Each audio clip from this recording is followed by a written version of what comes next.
ఈ రోజు మన రెసిపీ వచ్చేసి గోంగూర పులిహోర అండి. స్టవ్ ఆన్ చేసుకొని ఒక గిన్నెలోకి 1 టీ స్పూన్ వరకు శనగపప్పు వేసుకోండి. ఇందులోనే 1 టీ స్పూన్ వరకు మినపప్పు, కొన్ని మెంతులు, కొన్ని మిరియాలు వేసుకొని బాగా ఇందులోని హాఫ్ టీ స్పూన్ జీలకర్ర, హాఫ్ టీ స్పూన్ ఆవాలు, 1 టీ స్పూన్ దాకా ధనియాలు వేసుకొని బాగా ఎండుమిర్చి వేసుకుందాము. మీకు ఫ్రై అయిన తర్వాత ఒక 2 టేబుల్ స్పూన్స్ దాకా నువ్వులు వేసుకుందాము. ఇలా అన్నిటిని మంచిగా ఫ్రై చేసేసుకోండి. ఒక ప్లేట్లోకి వేసుకొని చల్లారనిద్దాము. ఇప్పుడు ఒక కడాయిలోకి 1 టేబుల్ స్పూన్ దాకా ఆయిల్ వేసుకోండి. ఇందులోని గోంగూర అంతా వేసేసుకోండి. మిక్స్ చేస్తూ ఫ్రై చేసుకోవాలన్నమాట.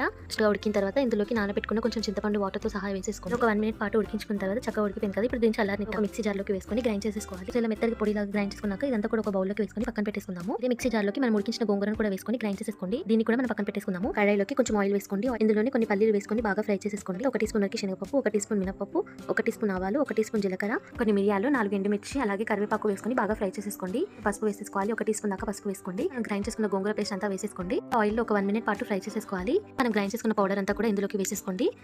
ఇలా టేస్ట్ కి సరిపడా ఉప్పు వేసుకొని బాగా మిక్స్ చేసుకొని ఒక 1 మినిట్ పాటు ఫ్రై చేసుకుంటే సరిపోతుంది. ఇప్పుడు స్టవ్ ఆఫ్ చేసేసుకుంటే మన గోంగూర పులిహోర అనేది రెడీ అయిపోయింది అనమాట.